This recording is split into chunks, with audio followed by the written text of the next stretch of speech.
Good afternoon. आप सभी वैसे छात्रों को जो लोग इंटरव्यू कर लिए हैं, आज फिर से दोबारा ऑनलाइन लाइव आने के पीछे का मूल उद्देश्य यह है कि अभी अभी जो इंटरव्यू का बैच सब कंटिन्यूएशन में है, क्लास ख़त्म हुआ है, उसके छात्र के द्वारा कुछ अलग प्रकार से सवाल पूछे जा रहे हैं कि सर नाम और वेतन फिर प्रमोशन सर किस प्रकार का है। तो आज आप सभी लोगों को इसी विषय पर जानकारी देने के लिए फिर से आपके समक्ष उपस्थित हुए हैं। देखिए, देखने में तो यह बहुत साधारण सा पद लगता है, लेकिन भारत के जैसे देश में, बिहार जैसे राज्य में, जहां सरकारी नौकरी को लेकर के एक विशेष प्रकार की ललक होती है अस्थायित्व के कारण, और पटना हाई कोर्ट तो सर एक प्रकार की सबसे प्रतिष्ठित संस्थाओं में से एक है। निश्चित तौर पर इसका जब आप वेतनमान देखते हैं तो आपको लगता है ग्रेड 1 माइनस है, लेकिन इसके बावजूद अगर आप उसके वेतन को व्यवहारिक रूप से देखिएगा तो पद के अनुरूप इसका जो वेतनमान निर्धारित है वह 14,800 से 40,300 के बीच में। ये केवल वेतन नहीं, ये बेसिक सैलरी है। इस बेसिक सैलरी में आपके साथ फिर कई चीजें आपस में आकर के जुटती हैं जो आपके वेतन के आकार को बड़ा करती है। सबसे पहले हमारे यहाँ इसमें जुटता है डीए के बारे में, डियरनेस अलाउंस, यानी कि जो भत्ता होता है वह हर साल 2 बार भारत सरकार और राज्य सरकार के द्वारा अपने कर्मचारियों को दिया जाता है। अगर वर्तमान में अभी देखा जाए तो यह 58% यानी कि 58% के आसपास है। तो 14,800 प्लस 14,800 का 58% यह राशि उसमें आकर के जुटेगी। इसके अलावा जो राज्य कर्मचारियों को निर्धारित होता है वह शहर के हिसाब से आवास भत्ता दिया जाता है, जो पटना जैसे शहर में 20% है। तो आप इस बात को थोड़ा समझने का प्रयास कीजिए कि 14,800 रुपए का इनिशियल 20% जो होगा वह आपके आवास भत्ता के रूप में दिया जाएगा। इसके अलावा परिवहन भत्ता दिया जाता है जिसको हम लोग टीए कहते हैं। तो राज्य कर्मचारियों को यहाँ पर जो अक्सर हम लोग देखते हैं कि पटना जैसे शहर में वह करीब 3,000 रुपए के आसपास है, प्लस उस पर डीए भी दे है। तो वैसी स्थिति में अगर हम मोटा मोटी देखें तो स्वास्थ्य के लिए भी दिया जाता है करीब 1,000 रुपया। तो ये सारी चीजों को अगर आप जोड़ लेते हैं तो एक अच्छी खासी प्रारंभिक सैलरी इसके माध्यम से आपको दिया जा सकता है। इसके अलावा पटना हाई कोर्ट का जो रेगुलेशन होगा उसमें जो भी भत्ता मजदूर के लिए निर्धारित होगा वह वेतनमान रिलीज होने के बाद आपको ज्यादा बेहतर ढंग से पता चलेगा।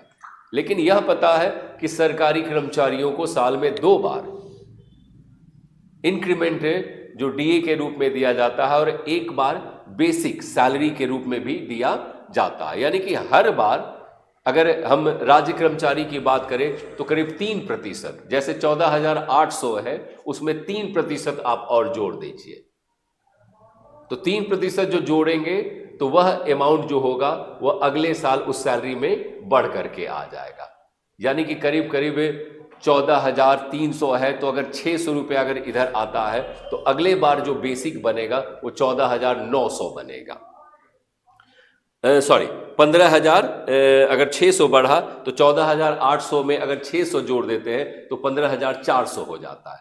यानी कि अगले बार जो कैलकुलेशन होगा अगले फाइनेंशियल ईयर में जो जुलाई के महीने में लगता है वो 15,400 पे ये बढ़ेगा।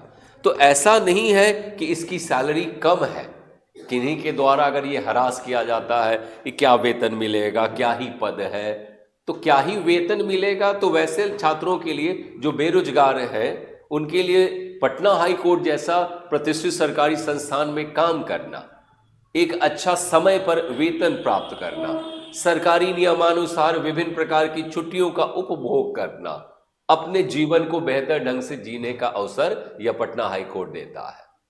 प्लस इसमें भविष्य क्या है, इसको लेकर के लोग प्रश्न उठाते हैं। आप सभी छात्र या छात्रा बहुत बेहतर ढंग से जान ले कि इसका भविष्य केवल इसी पद तक सीमित नहीं है। यदि आप इसी संस्थान के साथ लंबे समय तक जुड़ सकते हैं या जुड़े रहते हैं, तो पटना हाई कोर्ट का जो प्रमोशन रेगुलेशन है, रूल है, उसके अनुसार आपका प्रमोशन भी इस वरीयता के अनुसार निर्धारित किया जा सकता है। जरा गौर से देखिए तो, कभी आपका जो अभी अपॉइंटमेंट है वो मजदूर के रूप में है, जो फिर समय निर्धारित के हिसाब से आप हेड ऑफ द लेबर हो जाइएगा, यानी कि वरिष्ठतम मजदूर। तो केवल प्रमोशन नहीं होता, प्रमोशन के साथ साथ सैलरी भी इम्प्रोवाइज होता है। आपका ग्रेड चेंज होगा, आपका लेवल चेंज होगा, बेसिक चेंज होगा, और तब फिर आप एक वरिष्ठतम मजदूर के रूप में आएंगे। वहां से फिर आपको क्लर्क के रूप में प्रमोट किया जा सकता है, या आप प्रमोशन का एग्जामिनेशन दे करके प्रमोट हो सकते हैं। क्लर्क का फिर अपना अलग लेवल 3 हो जाता है। तो फिर धीरे धीरे ये रैंकिंग क्या हो रही है, बढ़ रही है। क्लर्क के बाद फिर सीनियर क्लास, यानी कि अपर डिवीजन के क्लर्क आप हो सकते हैं। अपर डिवीजन क्लर्क के बाद असिस्टेंट हो सकता है।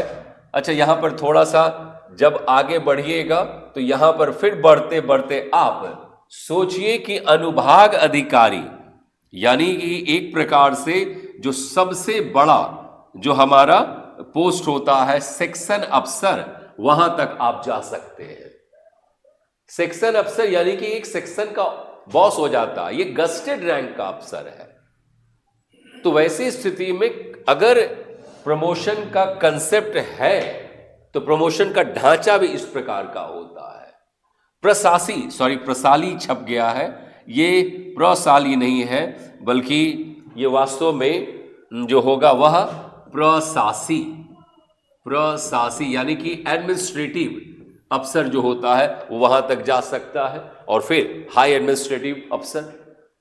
तो मेरा यह कहना है कि हम जब तक विभाग के अंदर काम नहीं करेंगे, तो विभाग की बारीकियों से अवगत नहीं होंगे, बिहार के जो मैनुअल्स होते हैं उनको जब तक नहीं पढ़ेंगे, तब तक हम प्रमोशन के बारे में नहीं जानेंगे, और भ्रमित हो करके हम आए हुए अवसर को भी गवा देंगे। तो मेरा आप सभी छात्र छात्राओं से नम्र निवेदन है कि अभी जिस चीज की तैयारी आप करने में झिझक रहे हैं, उस झिझक को छोड़िए। पहले जो पद आपको प्राप्त हो रहा है उसको ज्वाइन कीजिए, और उसके बाद जो बेहतर विकल्प आपके समय के साथ आपके समक्ष आएंगे उसका आप उपभोग कीजिए। गया हुआ मौका, दूसरे के भ्रम में आया हुआ जो मौका है वो दूसरे के कारण भ्रम में आकर के उसको मत छोड़िए। शेष आप सभी बहुत ही होशियार हैं, आप विश्वास है कि आप इन बातों को अच्छे ढंग से समझे होंगे। धन्यवाद।